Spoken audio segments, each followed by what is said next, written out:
Hermanos, Dios les bendiga. Un gusto nuevamente estar con ustedes desde el punto de grabación de Laicos en Acción. Darles una cordial bienvenida, decirles que pueden seguirnos a través de YouTube con Laicos en Acción, Facebook Like, todos los días de lunes a viernes a las 6 de la tarde. Nos pueden encontrar acá o nos pueden escribir al 86 al número de oración. Es 8464-1111. 8464-1111. Acá por sus oraciones. Igualmente mi número personal es 8989-2434. Si desean contactarme, con mucho gusto. Este es el quinto programa que realizamos con Oscar Sande y nos acompaña también Erika desde México. Para mí es un gusto tenerlos a ellos. Y como decía la canción, qué bello es contar la historia. ¿Por qué esta canción? Porque realmente no en Oscar, sino la revelación que el Señor le ha dado a él. A mí me ha contado la historia de una forma totalmente diferente que desde niña la aprendí. Yo creo que trabajar con los jóvenes en la cárcel, y lo he repetido, me llevó a conocer esta historia un poco diferente. Y por mucho rato le decía, Señor, por favor, o sea, alguien que me confirme esto, alguien que me ayude. Y bueno, yo le doy gracias al Señor porque he utilizado a Oscar para llegar a nuestras vidas y marcar una diferencia, donde hemos comenzado a conocer un Dios de amor muy diferente al que se nos diseñó, un Dios de amor muy diferente al que el cristiano hoy día vive. Les invito también a que puedan ver el testimonio de Luis. Ahorita no está con nosotros, pero para que puedan verlo, lo pueden encontrar también en el canal, porque realmente él va a describir ese amor que Oscar nos habla y nos va a contar y nos ha venido contando, el cual es el amor que ellos necesitan, jóvenes como Luis, jóvenes como Erika, como mi persona, que necesitamos realmente, como el amor que Oscar supongo que en algún momento necesitaba y Dios llegó a mostrárselo, este amor tan diferente. Vamos primero, antes de iniciar, bueno, le doy la bienvenida a ellos. Oscar nos acompaña desde Australia y como él lo dice, a mí me llama mucho la atención, un pequeño cangurito de España. Oscar, un gusto tenerte acá con nosotros. Encantado de estar aquí con vosotros nuevamente. Gracias, Oscar. Y pues una consentida, Erika, mi niña Erika desde México está acá con nosotros. Hola, un gusto estar de vuelta aquí con ustedes. Que el Señor bendiga este programa. Amén, que así sea. Y para recibir la bendición de Dios, vamos a inclinar nuestros rostros. Los que pueden, están en su casa, quieren doblar rodillas, pues pueden hacerlo. Cerremos nuestros rostros para orar. Amantísimo Señor, Dios Padre, Padre amoroso, Padre fiel, ese papito Dios que siempre está junto a nosotros. Venimos a darte las gracias porque nos das esta oportunidad, porque tú abres puertas donde nosotros ni siquiera lo imaginamos, porque tú, Señor, vienes a darnos conocimiento que nosotros queríamos hallar, y tú, Señor, en tu infinito amor lo has traído a nuestras vidas. Señor y mi Dios, lo que vengamos a hablar hoy, que llegue a sus corazones, Padre Celestial, a sus corazones necesitados de ti. Cuánto hoy el mundo necesita de tu presencia, de tu amor, de la muestra, Señor Jesús, de tu palabra, pero no solo escrita, sino que podamos vivirla, Señor. Y eso es lo que hoy venimos a hablar acá, Padre Celestial. Úsanos como instrumentos tuyos, amado Salvador, y que no salga a nosotros palabra nuestra, sino toda sea guiada por ti. Pon carbón encendido en nuestros labios para hablar, Señor Jesús, a través de tu palabra, a través de lo que nos has llevado a este encuentro contigo, Dios mío. Gracias, Señor, porque permites a Oscar estar con nosotros, porque permites a Erika. Gracias, Señor Jesús, porque me permitiste llegar hasta acá. Gracias, Dios mío. Padre, dirígenos en todo. Gracias, Señor Jesús, y toma el control. Todo esto lo pedimos en el nombre que está sobre todo nombre, en el nombre de tu Hijo Jesucristo. Amén y amén.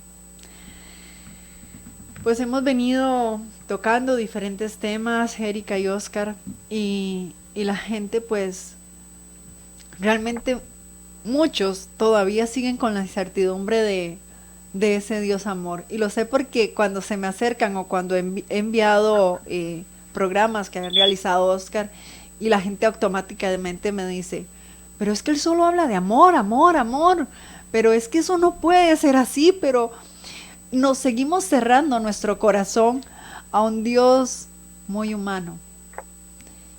Y Dios, gracias, no es tan humano y tiene ese amor tan grande por nosotros.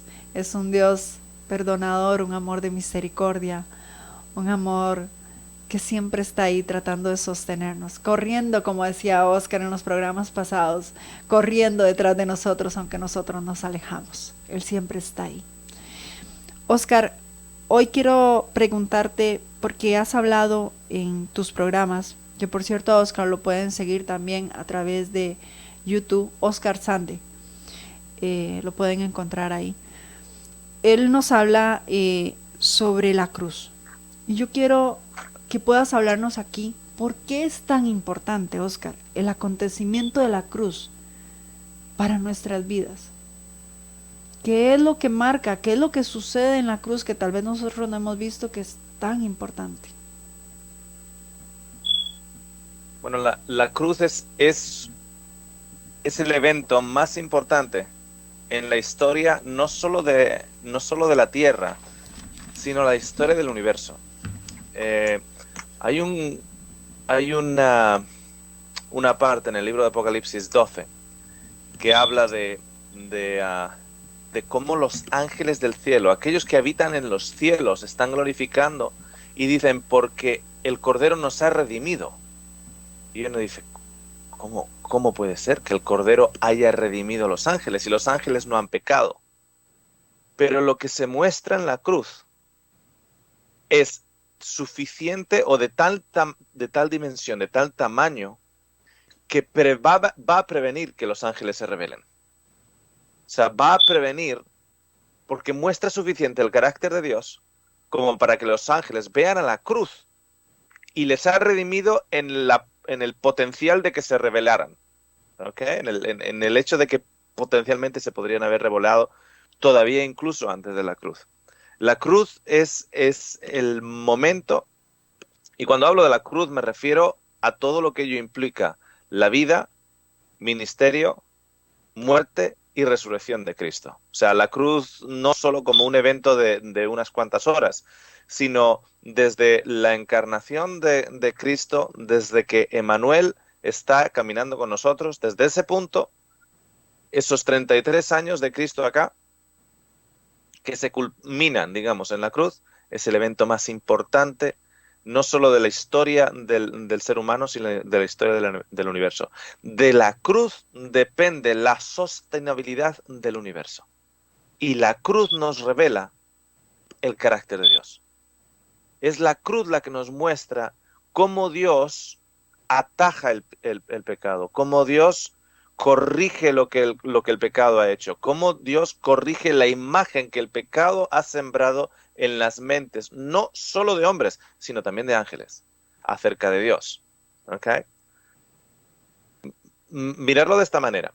Yo os voy a preguntar, si vemos la luz como controlada por un interruptor de luz, y empezamos en el libro de Génesis 1, Génesis 2, el Señor mira todo lo que ha creado y está todo bien, bien, muy bien. ¿En qué momento, empezando la Biblia por Génesis, en qué momento el interruptor de luz se apaga? ¿En qué momento histórico? Y en la Biblia, vosotros podríais poner, si yo os doy un interruptor de luz, históricamente, ¿dónde pondríais ese interruptor donde el interruptor se ha apagado?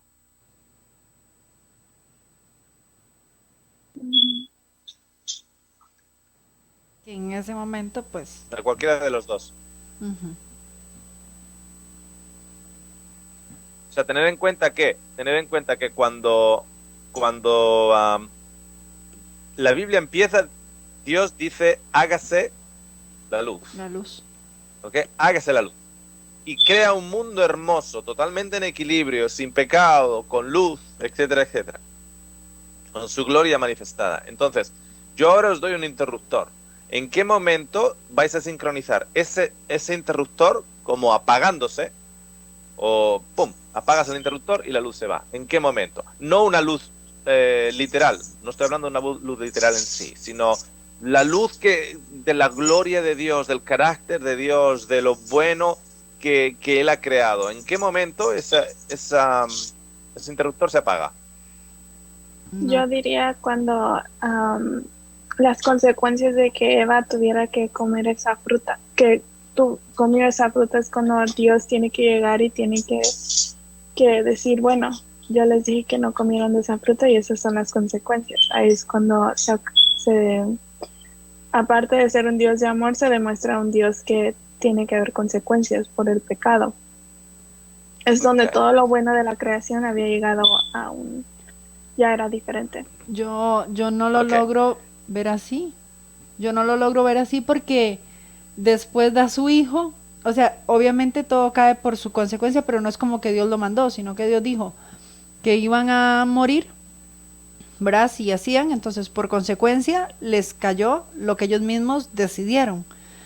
Pero aún da su hijo en la cruz. Entonces, para mí, Oscar, aunque fuera en la cruz, pareciera como que se apaga, pero yo realmente no veo un apagón porque son 3 días y al tercer día, pues, la luz, nuevamente. Ok. Ok. La luz se apaga en Génesis 3. La luz se apaga en Génesis 3. En Génesis 3 algo ocurre. Algo ocurre con el viento, ocurre con la temperatura. De hecho, cuando Dios camina en el jardín, camina en lo frío de la tarde. Ya hay un cambio de temperatura. Se están escapando de Dios. No, llega Dios al jardín y en lugar de acercarse a Dios se alejan. Se ven desnudos. Etcétera. Tienen que ahora ser vestidos con otro tipo de ropaje, etcétera. La luz se apaga en Génesis 3.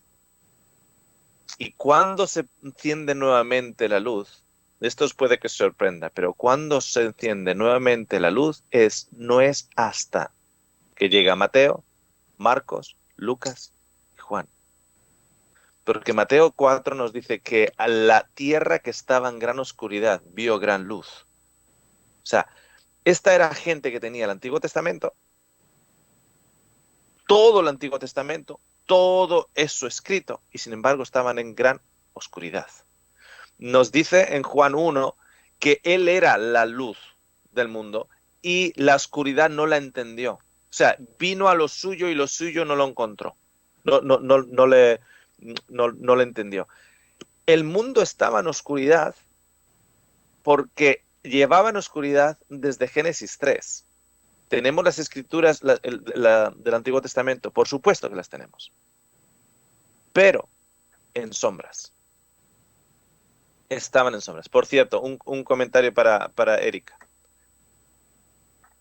Tenemos que aprender a leer la Biblia con el énfasis que le corresponde. ¿A qué me refiero? Dios aparece, ok, habéis elegido eso, entonces estas son las consecuencias de vuestra propia elección. Tenemos que mirar la vida, ministerio, resurrección, muerte y resurrección de Cristo y ver los énfasis y los acentos a la hora de leer la Biblia. Porque Jesús está mirando a Jerusalén y no está diciendo, Jerusalén, habéis elegido no querer nada conmigo, así que estas son las consecuencias. No. Jesús está llorando.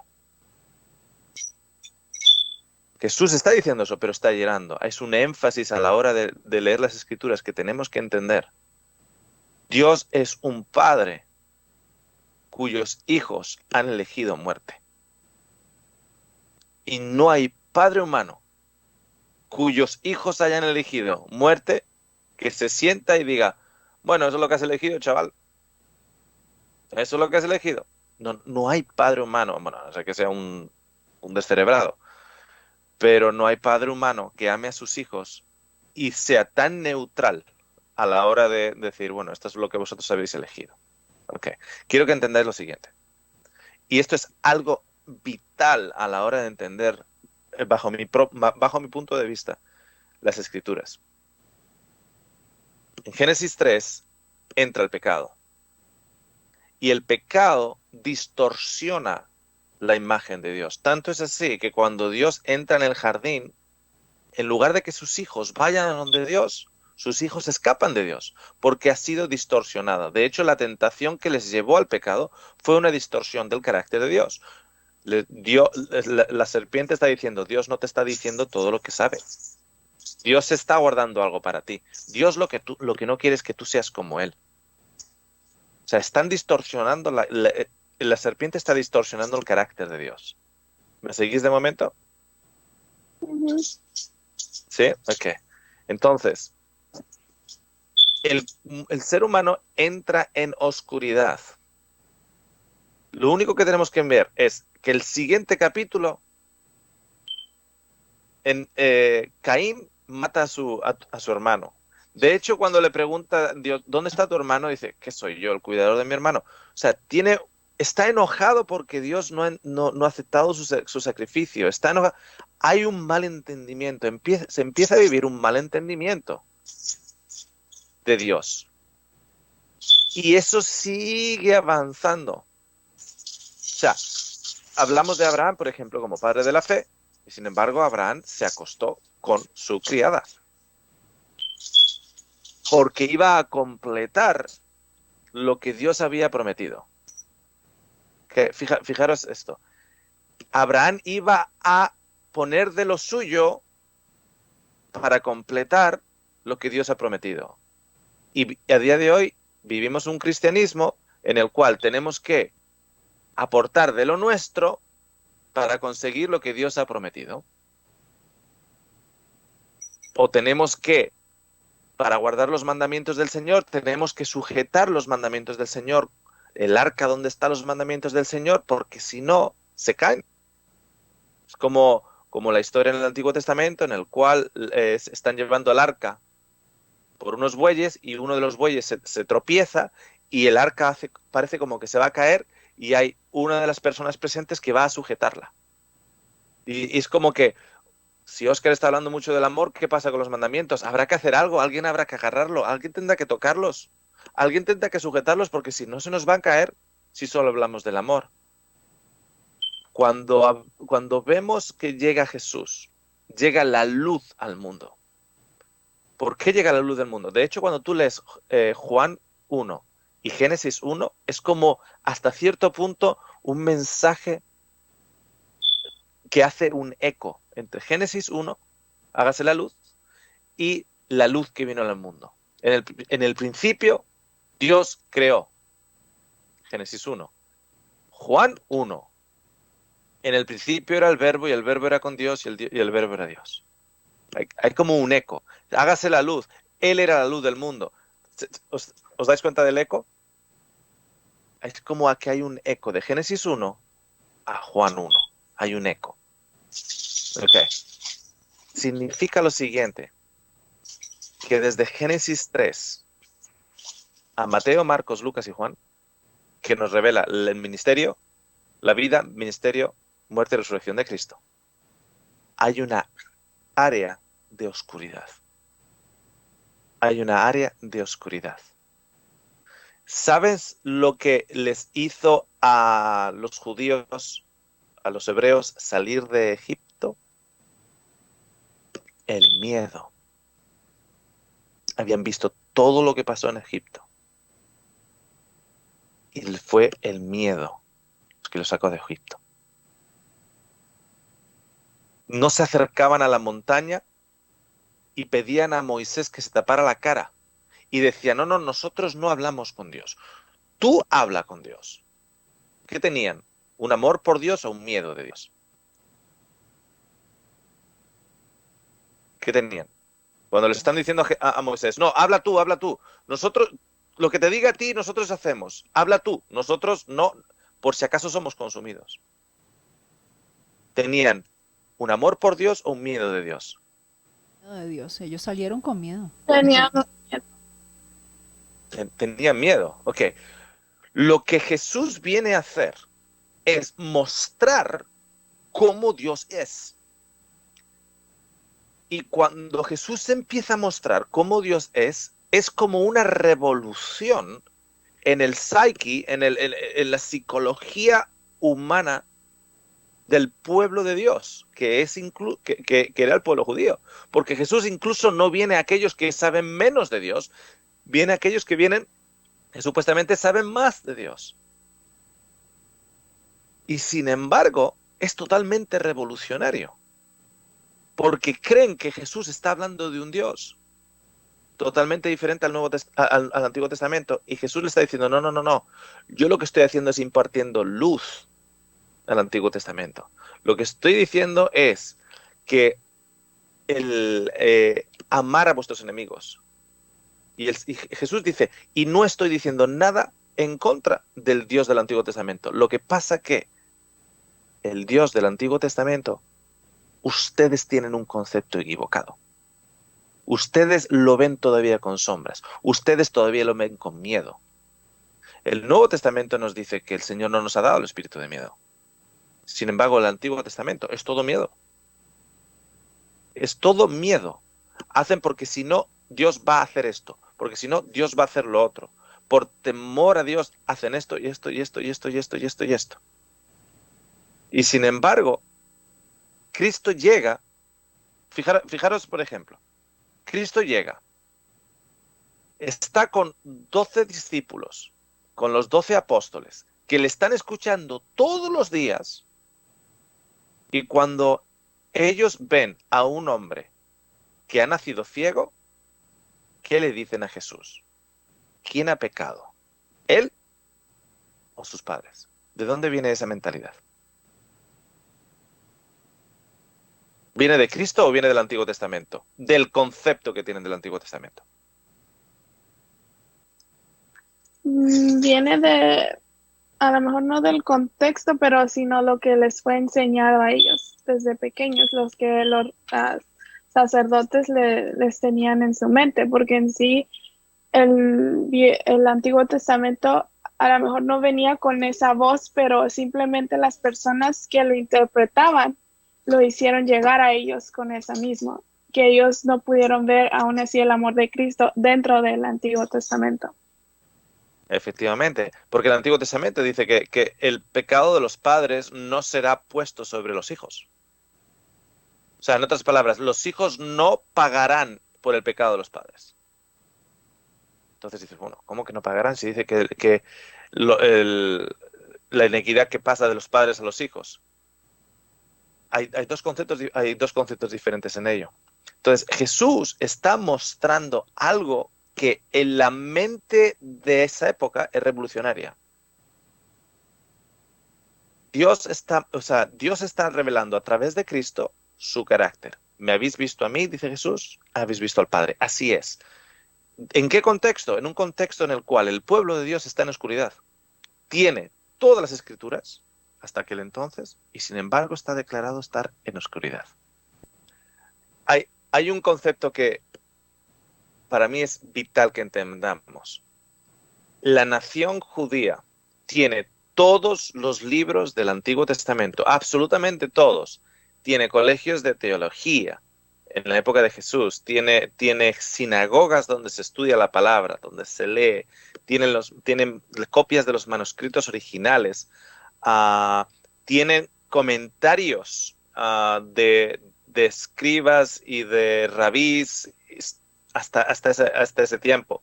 Tienen sanedrines, tienen debates teológicos, etcétera, etcétera. Tienen de todo eso del Antiguo Testamento que es traído del Antiguo Testamento y está en oscuridad.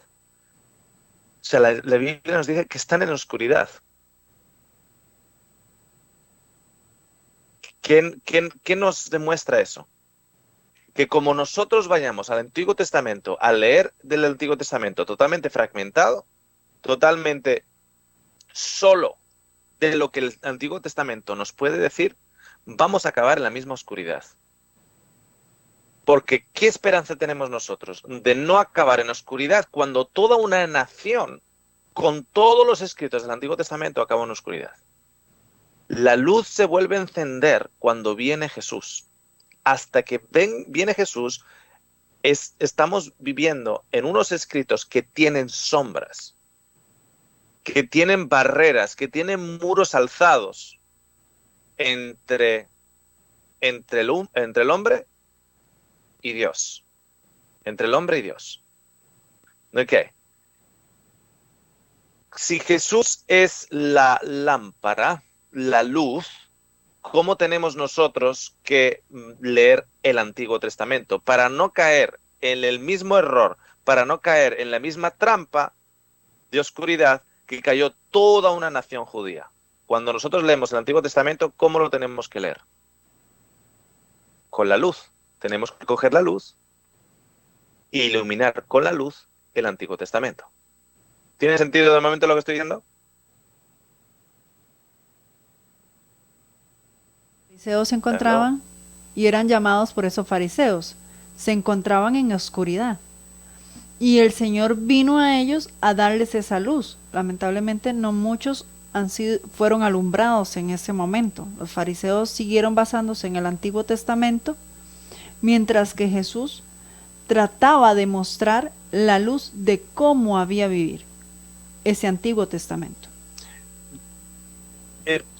Cuando Jesús resucita, está caminando, se acerca a dos discípulos en el camino de Emaús y les muestra de Moisés y todos los profetas todo aquello concerniente a él, todo aquello concerniente a él.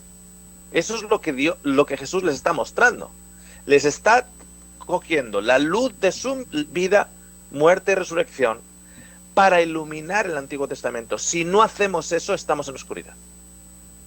Si no hacemos eso, estamos en oscuridad. Coger el Antiguo Testamento y leerlo así, de bloque, y tratar de entender a Dios con el Antiguo Testamento, estamos condenados a la oscuridad que llevó a toda una nación judía.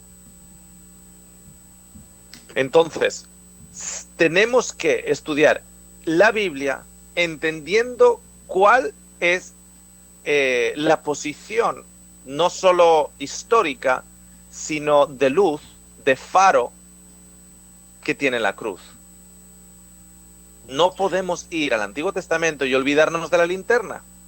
No podemos ir a un lugar donde estamos viviendo en oscuridad y olvidarnos de la linterna. La linterna es la cruz, la linterna es la vida, ministerio, muerte y resurrección de Cristo, porque Él ha venido a revelar al Padre. El Padre, Dios es luz, Dios es gloria, Dios es iluminación, Dios es vida. Si Jesús nos ha venido a iluminar, a mostrarnos al Padre, nos está dando la luz. Así es Dios. No tenéis que pedir que yo le pida al Padre, porque el Padre mismo os ama, dice Jesús. Ahora, quiero que os imaginéis lo siguiente. Imaginaros un objeto, ¿ok? Vamos a ver. Tengo aquí un objeto. Mi móvil.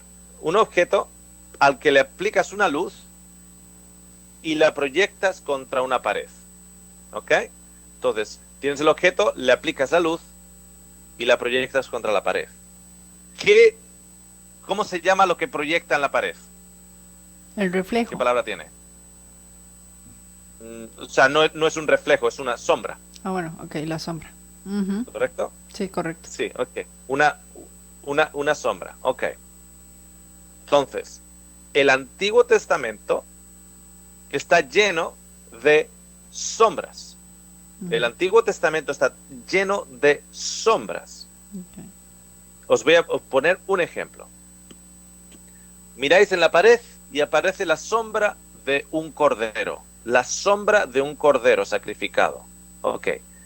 Si el cordero en el Antiguo Testamento es una sombra en una pared, ¿cuál es el objeto donde la luz está siendo iluminada? Hay un objeto que cuando se proyecta contra la pared aparece la sombra de un cordero, de un animal, de un cordero. Ujú. El objeto que está siendo iluminado es ¿Cuál el es el cordero. objeto real? El cordero. Sí, ¿cuál es el objeto real que es iluminado, del cual se proyecta una sombra y aparece un cordero? El cordero. ¿Cuál es el objeto original? Cristo. Ah, ok. Porque Cristo Espiritualmente es el Cristo. Cordero de Ujú. Dios Que que quita quita el pecado del mundo. ¿Me seguís? Entonces, yo miro en el Antiguo Testamento y ¿qué me habla? Continuamente de sacrificios de corderos y animales, ¿sí o no? Correcto. La sombra no es algo real. La sombra es algo que me está indicando que hay una proyección de algo real. ¿Qué es lo real que El genera esta sacrificio de sombra Cristo. de un cordero o de animales sacrificados? El sacrificio de Cristo. ¿Me seguís? Correcto. El sacrificio de Cristo. Eso es lo real. ¿Ok? Entonces, el Antiguo Testamento está totalmente lleno de eso. Está totalmente lleno de eso. Por ejemplo, el cordero es un ejemplo de ello. El sistema, por ejemplo, de el santuario y el templo. Un templo hecho de piedras está en el Antiguo Testamento. Un templo o un santuario hecho de telas, etcétera, etcétera, y unos rituales. Eso es la sombra.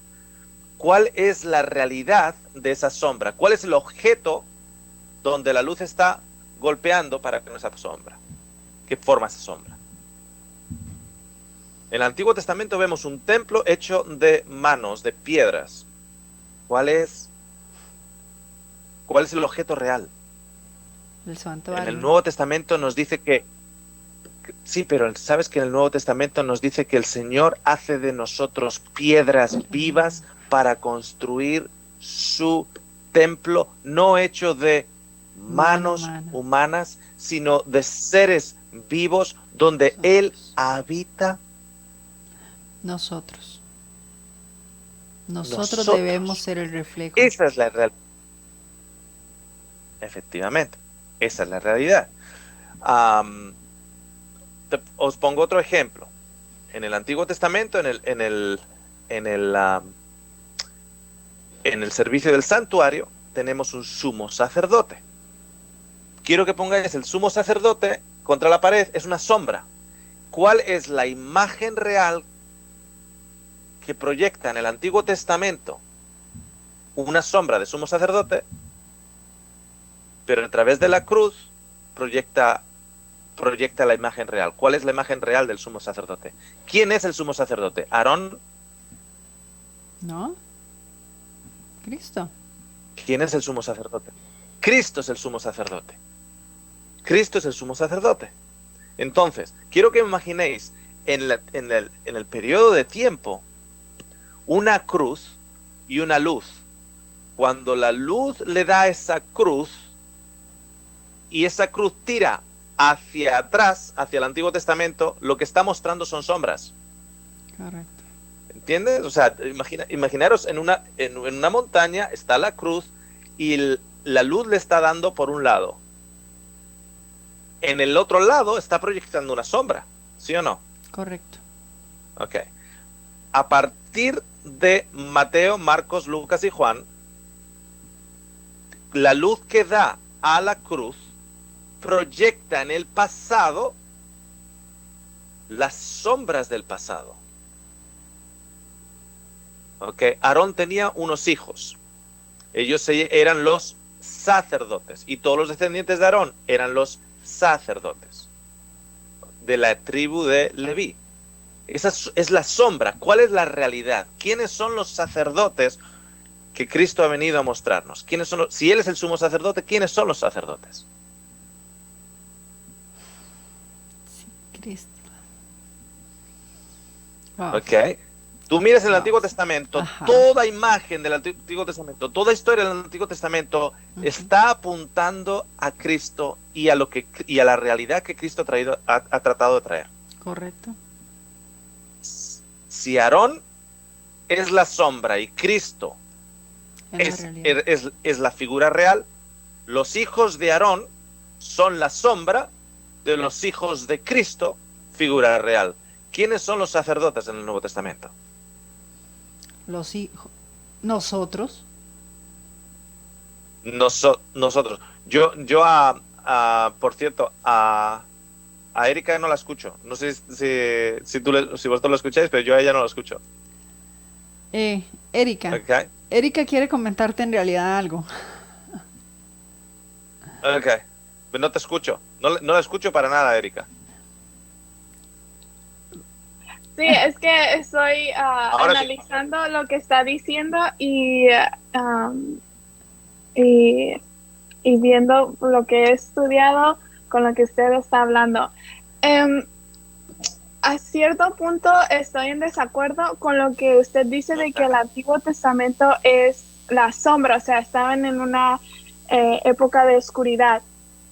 ¿Por qué? Porque ahorita estoy leyendo Patriarcas y Profetas y aunque apenas he empezado estoy en Abraham, pero ese era un tiempo de oscuridad, como usted está diciendo, es el Antiguo Testamento, pero aún con Abraham no conocía a Dios ni tenía la palabra, sino porque era de que había sido pasada entre lo que era Adán, a Set y Set, al papá de Abraham y luego, o sea, Matusalén, todas esas, Noé, todas esas personas. Era simplemente no porque estaban escritos, sino porque ellos habían descrito, habían dado a entender el amor de Dios para ellos, para lo que ellos estaban viviendo y lo que había pasado. Entonces Abraham no tenía ni siquiera el Antiguo Testamento escrito, simplemente era, el Señor le habló en un momento y le dijo, vete de tu parentela, que yo te voy a demostrar una tierra que va a ser tuya. O sea, de cierta manera le dijo, vete de ahí. Entonces Abraham no conocía a Dios, pero aún así Abraham confió en él, aún no conociéndolo. ¿Y qué pasa? Abraham vivió. La única diferencia entre el Antiguo Testamento y esas personas de que tuvieron esos escritos y no pudieron entender era porque no vivieron la experiencia con Dios. No era porque no era porque era algo diferente a lo que estamos leyendo hoy en día, simplemente porque esos sacerdotes, esos rabís, esas personas que dijeron que la ley era así, de tal manera, y se lo impusieron a las demás personas, eran porque ellos no tenían la experiencia de vivir una vida con Dios, la experiencia de entrar en esa vivienda con su Padre Celestial. Eso yo pienso que, y no es porque estaban en oscuridad, sino porque no tenían la experiencia de vivir lo que estaba en un escrito porque Dios le dio muchísimas promesas a Israel en el Antiguo Testamento. Les dijo, si ustedes me honran, si ustedes me siguen, si ustedes me ponen ante todo, ustedes van a llegar a ser grandes. Y aún así vemos en Abraham, le dio esas promesas diciendo, tú vas a ser el padre de todas estas naciones, tu descendencia no va a poder ni ser contada, va a ser como la arena. Y Abraham, porque vivió esa experiencia con Dios, fue que él pudo testificar de un Dios viviente, de un Dios de amor, pero a la misma vez un Dios justo, al igual como Daniel, al igual que como estos personajes del Antiguo Testamento.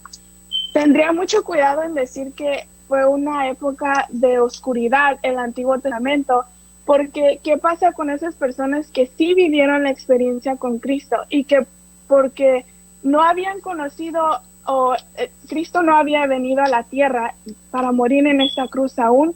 Entonces, ¿qué pasa con esas personas que no pudieron ver a ese Cristo? Pero que aún así en el Antiguo Testamento se habla de ese Cristo que iba a ser el Cordero, que iba a morir por nuestros pecados. Y entonces yo podría, diciendo en eso, no podría decir que el Antiguo Testamento estaba en una época de oscuridad. ¿Por qué? Porque aún así Dios en su misericordia les puso el templo y les demostró físicamente cómo es que hoy en día, como nosotros no podemos verlo físicamente el templo, pero podemos leerlo y saber que hay un santuario en el cielo, que ahorita está obrando nuestro Señor Jesucristo como el sacerdote en el lugar santísimo por nosotros mismos, como Dios en su misericordia en el Antiguo Testamento aún no había pasado ese proceso de Cristo venir a morir por nosotros, pero les dijo, este es un santuario físico que ahora ponga, pero ustedes tienen que siempre tener en mente de lo que ustedes hagan literalmente es lo que va a estar pasando de una manera espiritual y de una manera más adelante cuando yo dé a mi hijo que muera por ustedes. O sea, ya no vamos a necesitar de que ustedes maten el cordero, ya no vamos a necesitar el incienso, todas esos rituales. ¿Por qué? Porque nosotros vemos que en esos rituales, cuando el sacerdote tenía que entrar, que era todos los días, para pedir perdón por los pecados, era todo un ritual, era algo que el pueblo de Dios tenía que entender, la santidad, la importancia que conllevaba que el sacerdote fuera limpio para que él pudiera entrar ahí. Y es así como el pueblo pudo tener esa imagen o podía tener esa representación de lo que ahora nosotros vivimos. Ahora ya no tenemos el santuario físicamente, pero nosotros debemos todos los días recordarnos y pedir perdón por nuestros pecados. ¿Por qué? Porque hay un sacerdote que ahorita está en los cielos, que está pidiendo por nuestros pecados, que está todos los días, está en el lugar santísimo, siendo ese sacerdote que fue en el Antiguo Testamento. Lo que podría decir yo del Antiguo Testamento es que el Antiguo Testamento, bueno, como dice Isaías 58, no hay nada nuevo debajo del sol. Simplemente todo lo que pasó antes en el Antiguo Testamento, todo lo que pasó en el Nuevo Testamento y todo lo que estamos viviendo hoy en día, simplemente es la repetición de nuestros errores como pueblo de Dios o como el mundo entero. ¿Por qué? Porque el Señor nos da promesa una y otra vez. El Señor da a su Hijo en el Nuevo Testamento para morir por nosotros, y aún así nosotros vivimos un tipo de vida donde somos o saduceos, o somos judíos, o somos el remanente, o como usted lo quiera decir, pero simplemente por lo que yo he leído en la Biblia y por el conocimiento que el Señor me ha podido dar, es de que simplemente nosotros tenemos un libro donde se hicieron las cosas diferentes, donde hubo en sus etapas lo que el Señor quería dar a entender por el tiempo en que vivían, por lo que todavía no había ocurrido de que su hijo viniera, pero en sí todo ese libro, la Biblia, es la luz. Okay. En sí, la Biblia entera es la luz. Déjame comentar un momento. Pero tenemos que entender que cuando hablamos del Antiguo Testamento, incluso por ejemplo lo que has comentado ahora, Erika, el comentario tuyo está lleno de referencias de cumplimientos en el Nuevo Testamento. Por ejemplo, santuario en el cielo, Jesús sumo sacerdote, etcétera, etcétera, etcétera. De hecho, mira, te pongo un ejemplo. Cuando el pueblo de Israel salió de Egipto, fueron bautizados, todos fueron bautizados en el mar, ¿correcto? Y todos fueron guiados por esa pilar de fuego, y todos bebieron de esa roca. ¿Esa roca quién era? Cristo. ¿Quién era la roca? Ok. No, okay. ¿Estás de acuerdo con eso, Erika, que esa roca era Cristo? No sé si me está escuchando, parece que no me está escuchando.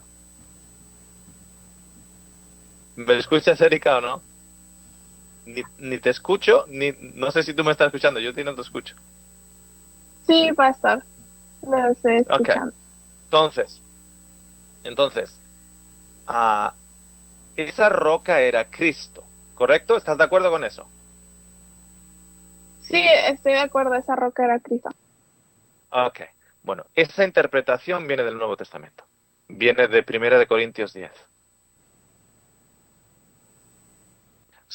Eh, eh, o sea, en Corintios nos dice la interpretación del Antiguo Testamento.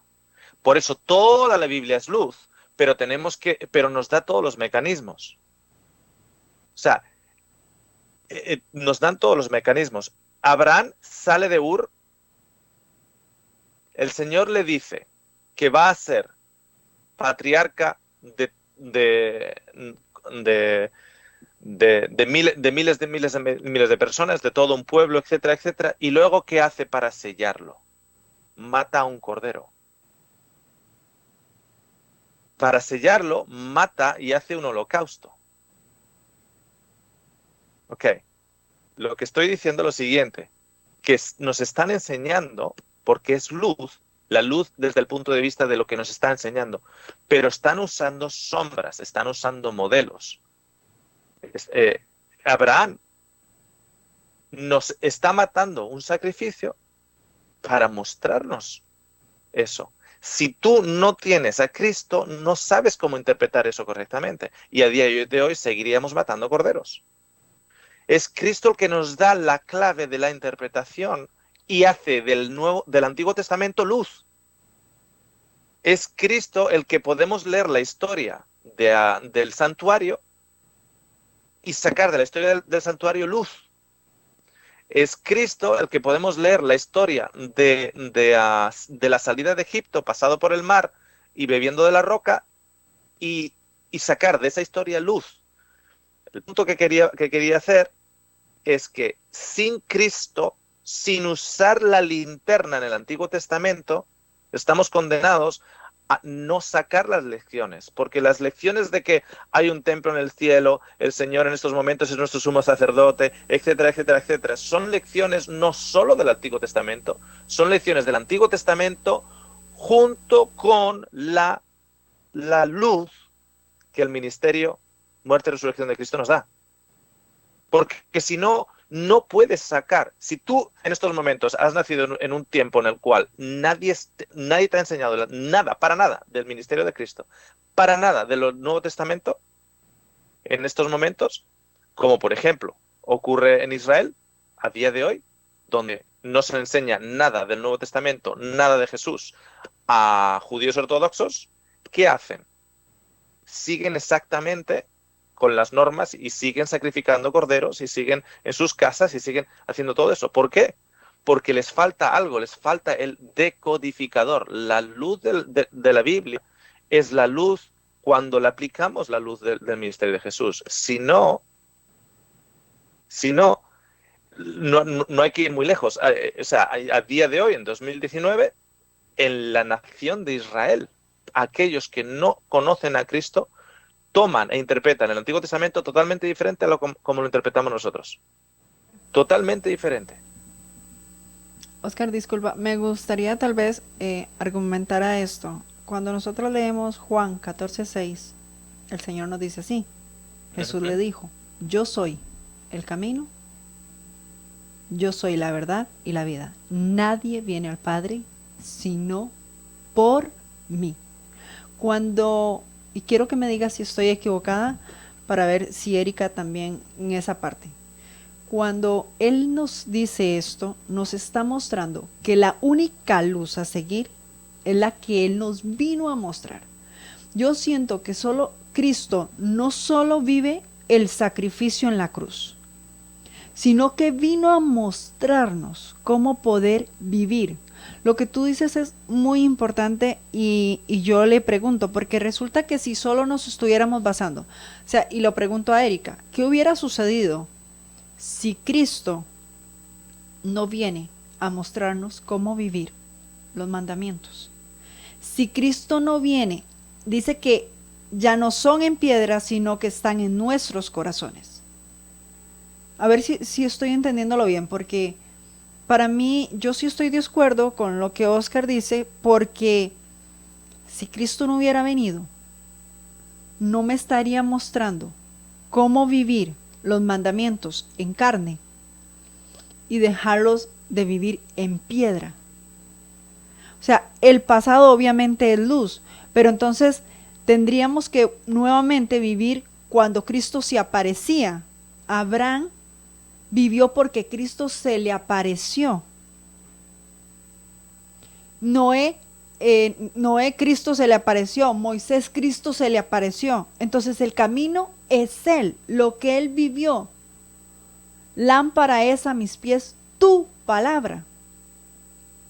Sí, es una lámpara, pero comenzó a ser lámpara cuando la comenzamos a vivir conforme a las enseñanzas. Eso es lo que Él vino. Por eso Él dice, yo soy el camino.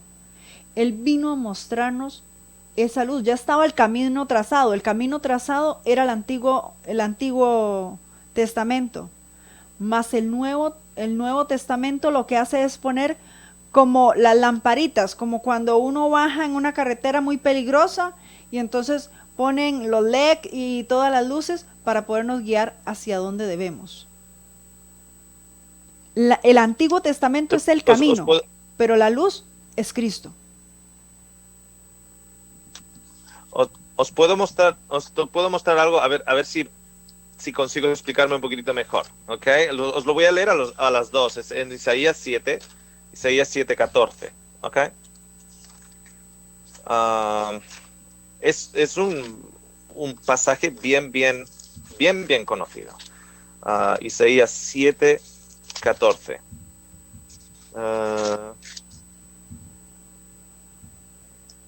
Ok, fijaros lo siguiente. Dice, por tanto el Señor mismo os dará señal. He aquí que la Virgen concebirá y dará a luz un hijo, y llamará su nombre Emmanuel. Comerá mantequilla y miel hasta que sepa desechar lo malo y escoger lo bueno.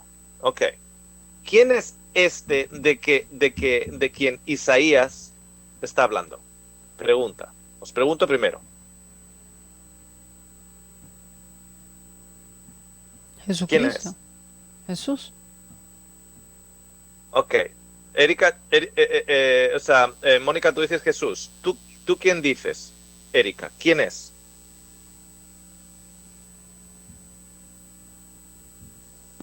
¿Puedes repetir la pregunta, perdón? Ok, la pregunta es cuando dice en Isaías 7:14, por tanto el Señor mismo os dará señal. He aquí que la Virgen concebirá y dará a luz un hijo, y llamará su nombre Emmanuel. Comerá mantequilla y miel hasta que sepa desechar lo malo y escoger lo bueno. ¿Quién es ese? ¿Quién es esa persona? ¿Quién es esa persona que será llamado Emmanuel, que vendrá de virgen? ¿Quién es? Jesús. Ok. Cuando tú sigues leyendo en Isaías, ok, os voy a poner un ejemplo.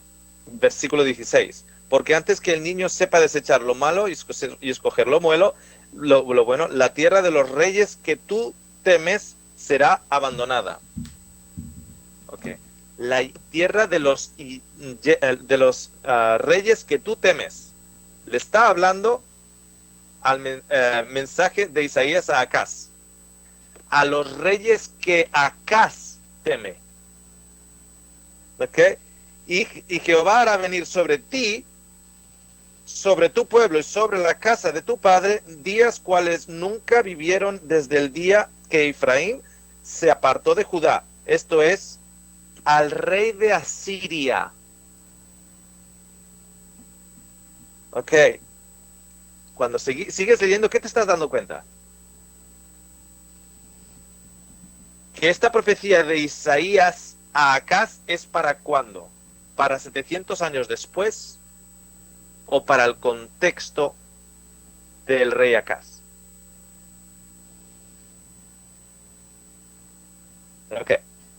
Y acontecerá que aquel día silbará Jehová a la mosca que está en el fin de los ríos de Egipto y la abeja que está en la tierra de Asiria, y vendrán y acamparán todos en los valles desiertos y en las cavernas de las piedras y en todos los zarzales y en todas las matas. Cuando lees en el contexto de Isaías, si tú no tienes Cristo, si tú no sabes lo que los evangelios nos dicen, no hay manera de sacar que esto se refiere a Cristo. Porque si sigues hablando, adivina qué, hubo una señora que era virgen, pero no virgen como la Virgen María, sino virgen de primer niño, que tuvo un niño, y ese niño lo llamaron Emanuel. Y todo lo que había acontecido con Asiria y con Egipto en la época de Acaz, con la profecía de Isaías, se cumplió. Pero cuando vemos el Nuevo Testamento, nos dice que Jesús es el verdadero Emanuel. Y que María, no la de la época de Asiria, sino María es la verdadera Virgen. ¿Qué significa? Que cuando tú eres un judío y no tienes el ministerio de Jesús, cuando no tienes el ministerio de Jesús y tú eres judío, y tú le muestras a un judío Isaías 7:14, ¿tú crees que dice, por fin encontré, ahí está Cristo? No. ¿Sabes lo que te voy a decir? Históricamente, es la época de Asiria. Porque así ocurrió. Es el Nuevo Testamento el que nos indica esto. ¿Me entiendes lo que quiero decir, Erika? De cierta manera sí, pero creo que lo único que yo no diría que usted dijo es de que el Antiguo Testamento es sombra o es como oscuridad. Eso es lo único que yo no estaría de acuerdo, porque aún así el Antiguo Testamento Dios moraba en medio de Israel.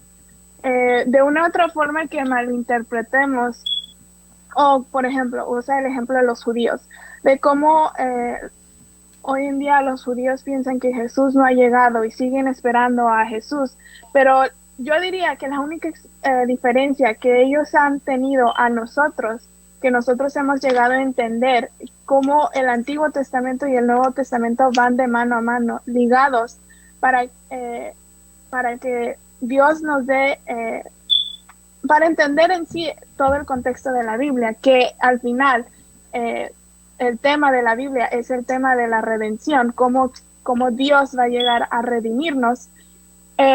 Es de que ellos no han tenido, por ejemplo, esa experiencia con Dios o simplemente se han arraigado a sus tradiciones, que se les ha dicho por siglos que siguen esperando a Jesús. Porque de igual manera conozco yo a unos que no son judíos, pero son mesiánicos y aún así creen que Jesús vino a morir por nosotros, pero de cierta manera aún no han entendido lo que nosotros hemos entendido, porque bueno, ellos en su contexto, ellos dicen, bueno, es que tenemos que regresar a nuestras raíces, tenemos que regresar al judaísmo, y de cierta manera tienen razón, tenemos que, no estoy diciendo que tenemos que volver a hacer las fiestas o los sacrificios y todo eso, pero sí tenemos que volver a muchas de las veces, lo erróneo que ha sido el cristianismo hoy en día es que lo hemos vuelto uno de amor, uno de gracia, uno de que el Nuevo Testamento es más importante que el Antiguo Testamento.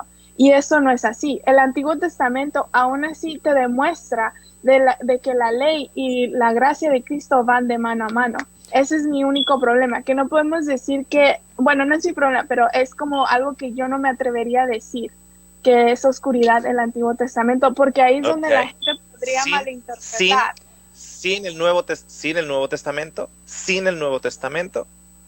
el Antiguo Testamento es oscuridad.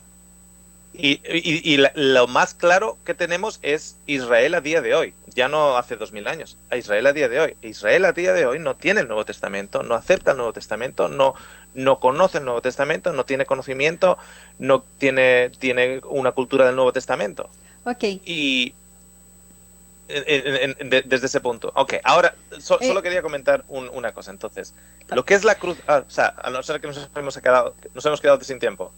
Sí, nos hemos quedado un poco sin tiempo, pero no hay problema. A mí me gustaría, para finalizar, y no importa porque nos quedan todavía 3 programas más, y espero que ustedes nos puedan seguir, Pero voy a dejar esto acá para que podamos desarrollarlo en el siguiente programa. Pero yo les pregunto, y se lo digo a Erika, la forma que yo lo estoy entendiendo. Voy a dar un ejemplo. Erika, si tú estudiaste para ser enfermera y estudiaste 4 años para ser enfermera y nunca lo ejerciste, entonces quiere decir que aquello es, yo lo entiendo, no es la sombra de lo que realmente es mucho más fácil. Quien lo practica, quien estudió para ser enfermera y lo practicó todo el tiempo, entonces tiene la base clara porque lo ha llevado a la práctica.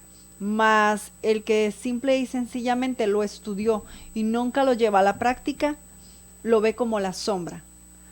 Porque yo no puedo decir, yo puedo decirle, yo estudié mecánica, pero si nunca me meto debajo de un carro, es muy difícil. Así lo logro ver, pero dejémoslo ahí y espero para el siguiente programa que lo podamos desarrollar un poquito más. Gracias por habernos acompañado. Nada más, algo que quería comentar para que no se fuera la idea, es de que muchas de las veces, aún así, si nosotros separamos el Antiguo Testamento y el Nuevo Testamento, hoy en día hay gente que ni siquiera, que podamos decir, conoce el Nuevo Testamento y aún así ni tiene ni idea lo que es realmente vivir la experiencia con Cristo. Entonces, realmente lo que quiero decir es que el Antiguo Testamento y el Nuevo Testamento son de suma importancia. Del uno va mano a mano para poder comprender, como dije, el tema de la redención. Okay. Es lo que yo digo, porque, y aparte de conocer ese Nuevo Testamento y Antiguo Testamento, es la importancia de vivir la experiencia con Cristo, porque de en vano me sirve toda la teoría si yo también no ejercí o no puse en práctica todo aquel que yo entendí y comprendí. Okay. Es lo que quería finalizar. Ok, vamos a seguirlo desarrollando en el siguiente programa.